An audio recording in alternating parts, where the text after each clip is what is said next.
오늘 손동원 박사님의 신학 논문 메시지 들으시는 여러분, 요한복음 4장에 나오는 예수님과 사마리아 여인의 대화에 대해 함께 나누어 보려고 합니다.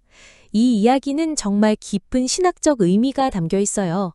맞습니다. 이 사건은 단순한 만남을 넘어서 하나님의 구원 사역의 본질을 보여주는 중요한 사건입니다. 팀 켈러 목사가 이렇게 말했습니다. Jesus is a boundary breaker par excellence. He deliberately seeks out those whom society has marginalized, and in this encounter he confronts not just the woman's personal sin, but the deep-seated prejudices of his day. 예수님은 경계를 허무는 탁월한 분이시라는 것입니다. 그 말씀이 참 와닿습니다. 예수님은 사회적으로 소외된 자들을 의도적으로 찾아가셨고, 이 만남은 유대인과 사마리아인 사이의 장벽을 무너뜨리는 상징적인 사건이었습니다. 이제 손동환 박사님의 신학 논문 내용을 5개의 도그마로 전해드립니다. 먼저 손동환 박사님의 첫 번째 도그마는 하나님의 주도권 교리입니다. 요한복음 4장 4절에서 9절을 보면 예수님께서는 편견의 땅인 사마리아를 지나가셔야만 했고 그곳 야곱의 우물가에서 이방인이자 죄인인 한 여인을 기다리셨습니다. 일반적으로 유대 남성은 사마리아 여성에게 말을 걸지 않았는데 말입니다. 그럼에도 불구하고 예수님은 먼저 물을 좀 달라고 요청하셨습니다. 이는 구원이 인간의 노력이나 자격에 달려있는 것이 아니라 전적으로 하나님께서 먼저 우리에게 다가오시는 은혜의 사역임을 보여줍니다. 요한복음 4장 7절에서 9절 말씀을 읽어보겠습니다. 사마리아 여자 한 사람이 물을 기르러 왔음에 예수께서 물을 좀 달라 하시니 이는 제자들이 먹을 것을 사러 그 동네에 들어갔음이러라. 사마리아 여자가 이르되 당신은 유대인으로서 어찌하여 사마리아 여자인 나에게 물을 달라 하나이까 하니 이는 유대인이 사마리아인과 상종하지 아니함이러라. 손동원 박사님이 이렇게 말씀하셨습니다.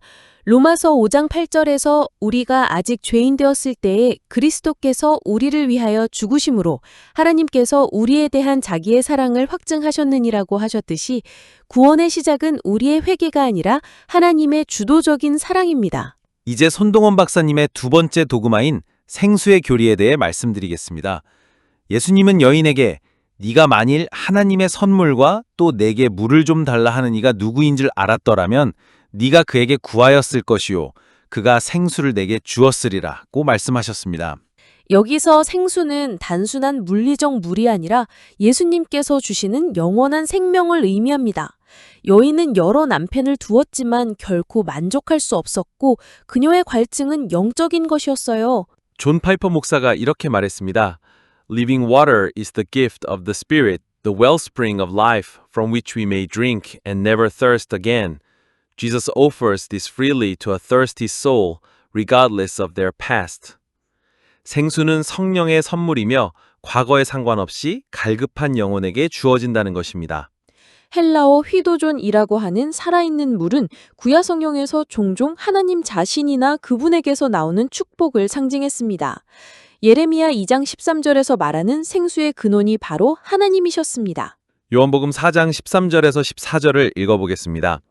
예수께서 대답하여 이르시되 이 물을 마시는 자마다 다시 목마르려니와 내가 주는 물을 마시는 자는 영원히 목마르지 아니하리니 내가 주는 물은 그 속에서 영생하도록 솟아나는 샘물이 되리라. 손동원 박사님이 이렇게 말씀하셨습니다. 예레미야 2장 13절에서 내 백성이 두 가지 악을 행하였나니 곧 그들이 생수의 근원되는 나를 버린 것과 스스로 웅덩이를 판 것인데 그것은 물을 가두지 못할 터진 웅덩이들이니라고 하셨듯이 인간이 스스로 만족을 얻으려는 것은 터진 웅덩이와 같다는 것입니다. 손동원 박사님의 세 번째 도구마는 참된 예배의 교리입니다. 사마리아 여인은 종교적 논쟁인 예배 장소를 꺼내어 예수님의 영적 말씀을 회피하려 했습니다. 그러나 예수님은 예배의 장소가 아닌 예배의 본질에 대해 말씀하셨습니다. 아버지께 참되게 예배하는 자들은 영과 진리로 예배할 때가 오나니 곧 이때라고 하셨습니다. R.C. 스프롤 박사가 이렇게 말씀하셨습니다. Worship in spirit and truth is not a matter of a certain place or a certain liturgy, but of a heart transformed by the Spirit, fixed on the reality of God as revealed in Christ. 영과 진리로 드리는 예배는 특정 장소나 예식에 관한 것이 아니라 성령으로 변화된 마음에 관한 것이라고 하셨습니다. 헬라어 푸뉴마는 영, 바람, 숨, 알레테이아는 진리, 진실을 뜻합니다. 예수님은 참된 예배의 두 가지 핵심 요소를 이 두 단어로 제시하셨습니다. 요한복음 4장 23절 24절을 읽어보겠습니다. 아버지께 참되게 예배하는 자들은 영과 진리로 예배할 때가 오나니 곧 이때라. 아버지께서는 자기에게 이렇게 예배하는 자들을 찾으시느니라. 하나님은 영이시니 예배하는 자가 영과 진리로 예배할지니라. 손동환 박사님이 이렇게 말씀하셨습니다. 요한복음 16장 13절에서 그러나 진리의 성령이 오시면 그가 너희를 모든 진리 가운데로 인도하시리니 라고 하셨듯이 우리가 영과 진리로 예배할 수 있는 능력은 오직 성령의 역사를 통해서만 가능합니다. 손동환 박사님의 네 번째 도그마는 계시의 교리입니다. 대화가 깊어지자 예수님은 여인의 과거를 정확하게 지적하셨습니다. 여인은 5명의 남편이 있었고 지금 함께 사는 남자도 남편이 아니었습니다. 이 말씀은 여인을 당황하게 하지만 동시에 예수님이 메시아임을 깨닫게 하는 결정적인 계시의 순간이었습니다. 예수님의 말씀은 여인에게 수치심을 주려 한 것이 아니라 그녀가 자신의 영적 상태를 직시하도록 돕는 사랑의 행위였습니다. D.A. 카슨 박사가 이렇게 말했습니다. Jesus' knowledge of the woman's life is not an act of condemnation, but a sign of his prophetic authority, a loving revelation intended to lead her to repentance and faith. 예수님이 여인의 삶을 아신 것은 정죄의 행위가 아니라 회개와 믿음으로 인도하려는 사랑의 계시였다는 것입니다. 헬라어 아포칼립토오는 덮개를 벗기다, 드러내다, 계시하다라는 뜻입니다. 예수님의 말씀은 사마리아 여인의 삶을 덮개를 벗겨내고 그녀의 숨겨진 죄를 드러냈습니다. 요한복음 4장 17절에서 18절을 읽어보겠습니다. 여자가 대답하여 이르되 나는 남편이 없나이다. 예수께서 이르시되 네가 남편이 없다 하는 말이 옳도다. 네게 5명의 남편이 있었고 지금 있는 자도 네 남편이 아니니 네 말이 참도다. 손동환 박사님이 이렇게 말씀하셨습니다. 요한복음 3장 19절 20절에서 그 정죄는 이것이니 곧 빛이 세상에 왔으되 사람들이 자기 행위가 악함으로 빛보다 어둠을 더 사랑한 것이니라 라고 하셨듯이 예수님은 어둠 속의 죄를 드러내는 빛이십니다. 마지막으로 손동원 박사님의 5번째 도그마는 선교의 교리입니다. 여인은 예수님과의 만남 이후 물동이를 버려두고 동네로 뛰어들어가 내가 행한 모든 일을 내게 말한 사람을 와서 보라. 이는 그리스도가 아니냐? 하고 외쳤습니다.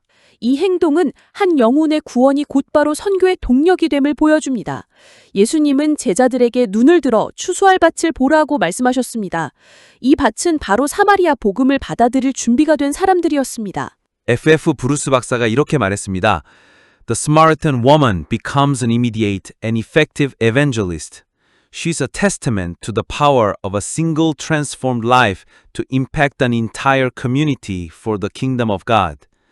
사마리아 여인이 즉각적이고 효과적인 전도자가 되었다는 것입니다.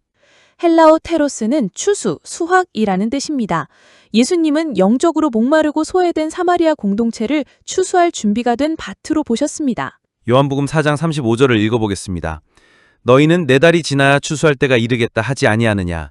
그러나 나는 너희에게 이르노니 너희 눈을 들어 밭을 보라. 희어져 추수하게 되었노다. 손동환 박사님이 이렇게 말씀하셨습니다. 사도행전 1장 8절에서 오직 성령이 너희에게 임하시면 너희가 권능을 받고 예루살렘과 온 유대와 사마리아와 땅끝까지 이르러 내 증인이 되리라 하시니라 하셨듯이 예수님은 사마리아를 복음 전파의 중요한 지점으로 미리 예언하셨습니다. 이제 결론 부분에서 구약학적 연구를 보면 히브리어 벨은 우물, 샘을 뜻합니다. 구약에서 우물은 생명의 근원이자 만남의 장소였습니다. 야곱이 라헬을 만난 우물가처럼 말입니다. 신약적으로는 헬라어 우크에니가 없다, 존재하지 않는다라는 뜻으로 갈라디아서 3장 28절에서 그리스도 안에서는 모든 차별과 장벽이 무너졌다는 것을 보여줍니다. 조직신학적으로는 헬라어 소조가 구원하다, 안전하게 하다, 회복시키다를 뜻하여 사도행전 12장 12절처럼 오직 예수 그리스도를 통해서만 구원받을 수 있다는 점을 강조합니다. 라틴어 베리타스 인 카리타테는 사랑 안에서 진리라는 뜻으로 예수님이 사마리아 여인에게 다가가신 방식을 보여줍니다. 진리는 사랑이라는 토대 위에서만 온전한 생명력을 가집니다. 또한 라틴어 수루슴 코르다가 는 마음을 높이라는 뜻으로 사마리아 여인의 마음이 세상의 낮은 곳에서 하나님의 높은 곳으로 향하게 되었음을 보여줍니다.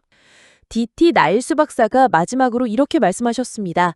Evangelism is just one beggar telling another beggar where to find bread. 전도란 단지 한 영적 거지가 또 다른 영적 거지에게 떡이 있는 곳을 알려주는 것이라고 하셨습니다. 이제 우리도 예수님처럼 편견을 허물고 영적 갈증을 채우는 생수의 삶을 살며 삶으로 복음을 전하는 선교적 미션을 감당해야 합니다.